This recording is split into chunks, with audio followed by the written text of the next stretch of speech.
Hello, everybody on YouTube, all over the world. How are you doing? I hope you're having a great morning or night, wherever you are. I hope you're having a good day. Today we're going to be talking about something near and dear to my heart, which is competitive gaming, esports, and where the fuck is it all going, man? With that said, I just want to break it down for you guys. I have a lot of experience in this field, even if it's limited. I just want to say that I was a competitive gamer for 6 years. I played in MLG tournaments. I saw the way they ran business. I saw the way other tournament organizers did business. And I also ran my own tournament organization. And I worked with other tournament organizers. So I saw how they did business. And this video is kind of inspired by the fact that Infinity Ward completely fucked their game for esports. And we will talk about that. And before you start cheering, because I mainly upload Battlefield videos, let me talk about why this is so dangerous for us, for you guys. Now, let me just say, the way esports works is nowhere near a real sport. You want to compare esports to sports in terms of skill level, it's completely your prerogative. Some people say you can compare it to sports, some people say you cannot. That's completely your opinion, and it's a very wide array of diverse opinions in that area. That's not even what we're going to get into. But a lot of people think, okay, well, there was the CoD Championships, and there's all this money, so it's starting to become, a sport and all this stuff. It's not. Let me tell you right now, it's not. CoD Championships, it was this, $1 million tournament. The winning team got, $400,000 a piece, and it was a 4v4 tournament, so they got $100,000. It was a pivotal moment in gaming history in terms of esports, 500,000 people watching. It was huge. It was just huge. Now, that's all great and fine. But when you look at sports versus competitive gaming, you can see that in basketball, you have the NBA, and you have games all the time in a season. It's very structured, and you have your teams, and they compete against each other. Esports is very different. Very different. It is very much the wild, wild west still. You don't have an organization like the NFL or the NBA that just runs shit. You've got a wide array of tournament organizers that are competing against each other and are trying to cut each other's throats at times, and they're trying to deliver a better product than their competitors with limited resources. And on top of that, they're trying to provide tournaments all year round for a video game that may only last 2 years. So basketball as a game has lasted for a very long time. Call of Duty has lasted not even a decade. Maybe, I don't know. It hasn't lasted that long. And esports has grown, it's fluctuated, it's gone up, it's gone down. So, in that regard, it's very weird, because you have all these tournament organizers who are delivering a different product and all this crazy shit. Also, you have developers, and developers can pick and choose whether to support you or not. If I'm a Call of Duty developer, 1 year I can decide, yeah, let's focus on esports. Black Ops 2 is the case of that. Then you go to Call of Duty Ghosts, and you say, oh, well, fuck it. We don't really need to support them. And then all of a sudden, all of these players who built up a fan base, who became celebrities, who have this huge following, who are making money and a living doing this, are out of work. They don't have a job anymore. The only thing that they can do is post up gameplay on YouTube. And when their fan base is mainly competitive gamers who want to be like them because of how good they are, you create a huge problem.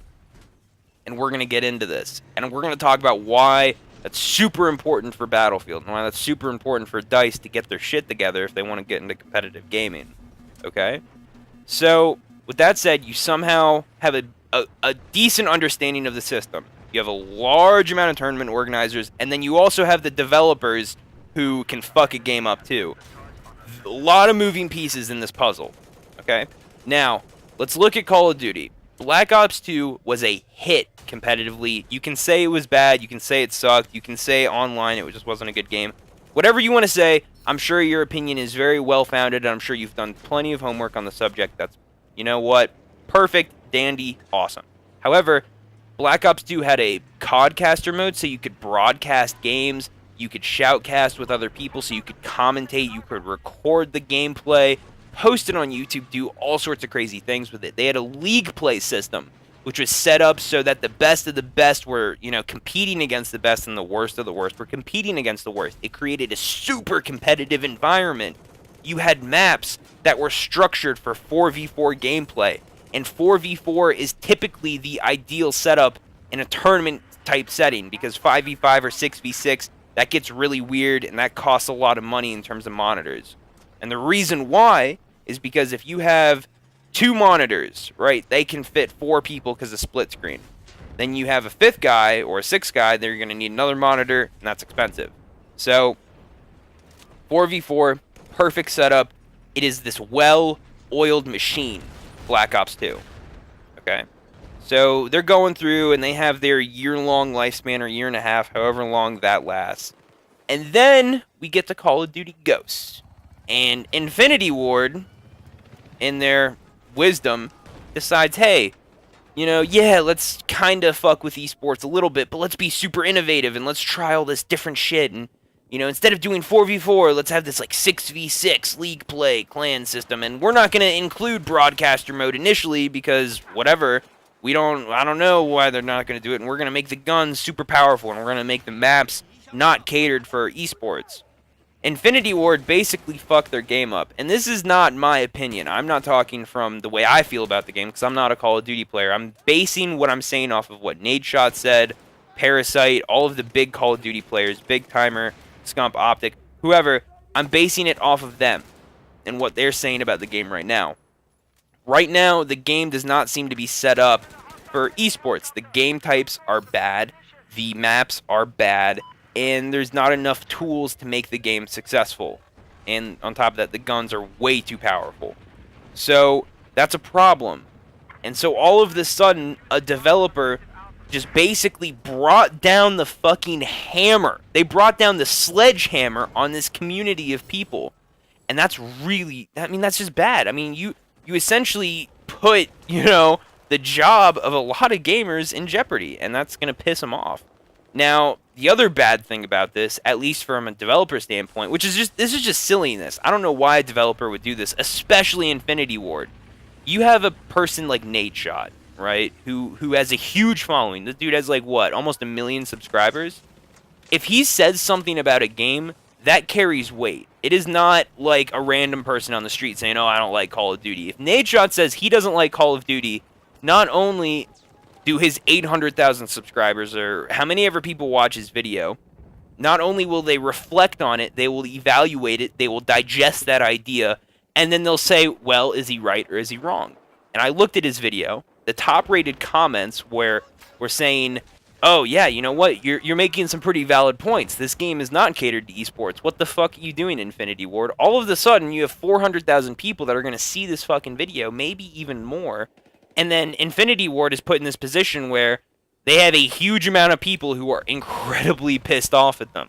I don't know why they would do that, because Call of Duty has now bred celebrities. That's what happens when you make an esports title as successful as Black Ops 2. They essentially created a celebrity out of Nadeshot, Scump, Big Timer, Parasite, Karma, all of these great, awesome Call of Duty players. And that's great. But it's not smart to not at least include these competitive features. If I was Infinity Ward, I would have looked at Black Ops 2 and I would have said, okay, we can be innovative. We can change things up. But let's at the bare fucking minimum, keep the same features that Black Ops 2 had that were so successful. Let's keep the broadcaster mode. Let's make sure the maps are at least somewhat competitive. Make sure they're at least, good for esports. And if they're not, then what the fuck are you doing? You can have maps that are big and open and great for 12v12. That's fine, but you have to have maps that are 4v4 based. You have to have those competitive maps, and that's a prerequisite. That's the standard now. You have to have all of these mechanisms in place in your game to cater to esports. And if you don't do that, I don't know. I've never seen a situation like this before. This has never happened where a developer has created this gigantic esports scene, and then they just fucked it in the ass. Gears of War almost did that. They almost created this big esports title, but then they said, before it got too big, they said, fuck you, we don't want to go in that route. So, it's dangerous. Now, let's tie this all together with what DICE is doing with Battlefield. You saw them do Team Europe versus Team USA. You saw them, what was that tournament? 16 versus 16, I assume. I'm pretty sure it was 16 versus 16. There was this big tournament, for those of you guys who don't know. It was hosted by, Major Nelson. Xbox was there. It was streamed on the dashboard. You could tune in. It was fucking great. But the problem that DICE has at the moment is they need to look at what Infinity Ward just did to their game, and they need to say, wow, they fucked up really hard. We need to make sure that does not happen to us. Now, if I was DICE, I would say, okay, first things first. We need to have a league play system, so the best of the best can compete against the best. All right. Then you create your kind of celebrities. You then create a broadcaster mode, or a codcaster mode, or a battle recorder, which was suggested by Jack Frags and Level Cap and all of those great guys. That allows people to record their gameplays, commentate. It allows commentators to come into the scene and start commentating gameplay and scrims and all of that beautiful stuff, and then shed even more light on these potentially gaming icons. Okay? That's like two. Those are two prerequisites that you kind of have to have in this day and age. Those are super important. Also, DICE needs to listen to the community. They don't have the luxury of saying, okay, well, we kind of want to do this, and we're going to be innovative, and we're going to be, we're going to do all this really cool, funky stuff, and maybe you'll like it, maybe you won't, but it's going to be edgy, and, it's going to be new, and, I mean, look, fuckface, listen, you need to talk to the competitive players, talk to the best of the best, and be like, okay, what do we need to do to make this game really good? Better yet, look at what Black Ops 2 did, and say, okay, we can be humble enough to notice that they really put forth a good foot in this arena. They had all of these great systems set in place. Let's keep those systems. Let's take what they did and incorporate that into our game, whether it's DLC. Well, that's silly. Scratch that. If they put into an update that allows people to have all these great features, I know it takes a lot of money, and I know it's super hard. I've talked to people who have to code that type of shit. I know it's not easy to do. But if you want to have a thriving esports scene, that's what you got to do. It's what's needed. And DICE needs to figure out what they want to do. Are they going to make it 32 versus 32? Are you going to incorporate vehicles? The cost of tournaments is going to go up. And on top of all of that, the most important thing, without a doubt, is to be consistent.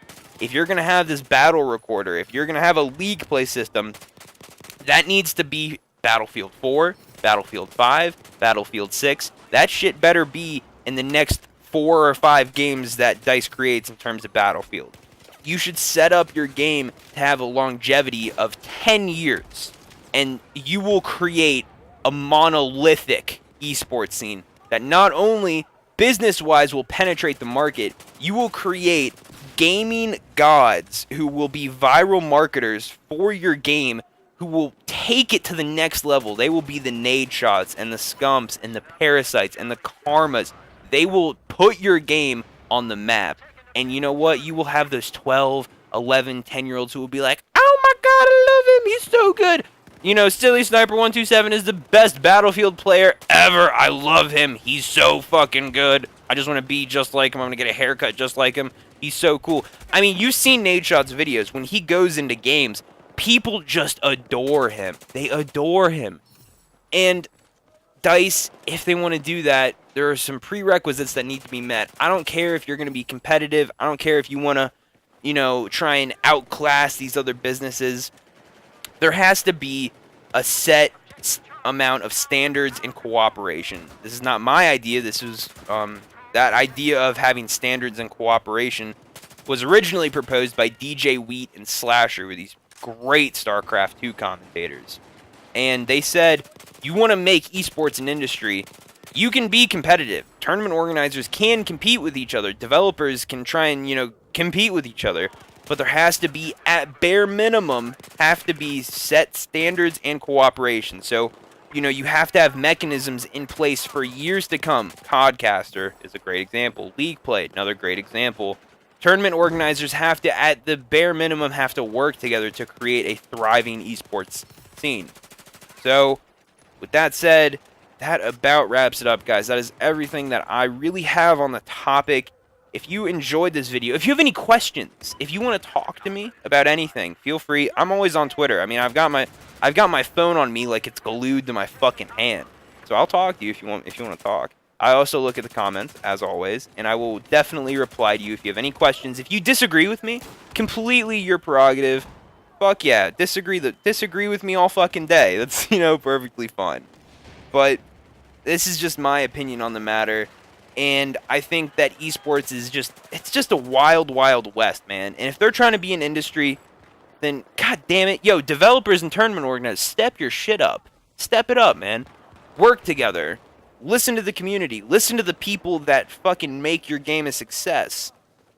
Anyways, I'm out. That's the end of my rant. Don't fuck up your games, developers. Anyway, I'm out. It's been real, and you guys are fucking awesome. I love you guys, and I hope you have a great day. Remember, like, comment, and subscribe if you fucking want. Peace.